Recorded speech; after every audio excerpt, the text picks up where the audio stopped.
শুরুতেই আমাদের দেখানো হয় একটি প্রত্যন্ত অঞ্চল। আশেপাশে কোনো দোকানপাট, ঘরবাড়ি বা বাস স্ট্যান্ড নেই।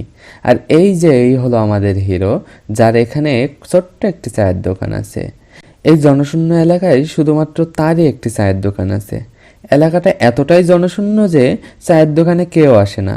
ছেলেটা প্রতিদিন আসে, দোকান খোলে, দোকানে অপেক্ষা করে একটি কাস্টমারের জন্য, কিন্তু কেউ আসে না। এভাবেই তার চায়ের দোকানের মালামাল নষ্ট হতে থাকে। এখন সে নিজেই চা বানিয়ে নিজেই খায়। ছেলেটা একদিন বিস্কিট খেতে খেতে ভাবছিল সৃষ্টিকর্তা কেন তার সাথে এমন করছে। এভাবে বহুদিন কেটে যায়। সে আশেপাশের জিনিস নিয়ে খেলাধুলা শুরু করে। একদিন একটি গাড়ি এসে তার দোকানের কাছেই থামে। ছেলেটা ভাবে তারা হয়তোবা নাস্তা করবে, কিন্তু তার ভিতর থেকে একজন বেরিয়ে পাশের ঝোপে প্রস্রাব ফিরেই তারা আবার গাড়িতে উঠে চলে যায়। বোঝো ব্যাপার। একদিন রাতে দুজন মাতাল লোক ছেলেটির দোকানের কাছে একটি মাইলস্টোনে প্রস্রাব করছিল। তাদের মধ্যে একজন বলে ওঠে, নানাঘাট এখান থেকে এখনো 10 কিলোমিটার, আমাদের এখনো 10 কিলোমিটার যেতে হবে। আরেকজন বলে ওঠে, কে বলেছে 10 কিলোমিটার দূরে, এই দেখ আর মাত্র 1 কিলোমিটার বানিয়ে দিচ্ছি। তাই বলে পাশে থাকা একটি ইটের টুকরো নিয়ে 10-এর শূন্য মুছে 1 করে দেয়। দেখো তাদের বুদ্ধির লেভেল কত। সকালে ছেলেটা তার চায়ের দোকান খোলে। প্রতিদিনের মতোই সে বেঞ্চের উপরে বসেছিল, তখনই একটা গাড়ি এসে তার দোকানে থামে। ছেলেটা গাড়ির কাছে গেলেই ভিতর থেকে তার জিজ্ঞাসা করা হয়, নানাঘাট কত দূরে?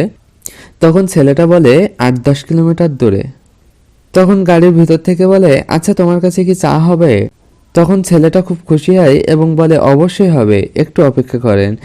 এভাবেই প্রত্যেকটি গাড়ি এসে তার দোকানেই থামে এবং নানাঘাট কত দূরে জিজ্ঞাসা করে এবং তার কাছ থেকে চা নাস্তা করে। সে ছেলেটা প্রতিনিয়ত সবাইকে বলে 8 থেকে 10 কিলোমিটার। এভাবে একদিন আরো একজন লোক এসে তার কাছে জিজ্ঞাসা করে, নানাঘাট কত দূরে? ছেলেটি বলে, এই তো স্যার 8-10 কিলোমিটার দূরে। তখন লোকটি চা খেতে খেতে বলে, তাহলে মাইলস্টোনে কেন 1 কিলোমিটার লেখা? তখন লোকটি চলে যাওয়ার পরে ছেলেটি মাইলস্টোনের কাছে গিয়ে দেখে ইটের টুকরো দিয়ে 10 মুছে 1 করে যায়। তখন ছেলেটি বুঝতে পারে তার ভাগ্য পরিবর্তনের পিছনে এই মাইলস্টোনটি অবদান রেখেছে।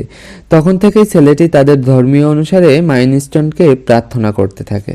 এই গল্প থেকে আমরা শিক্ষা পাই যে মানুষ লাগাতার পরিশ্রম করলে সৃষ্টিকর্তা একদিন না একদিন তার পরিশ্রমের প্রতিদান অবশ্যই দিবেন। তবে পরিশ্রমটি হতে হবে সৎপথে ও নিষ্ঠার সাথে।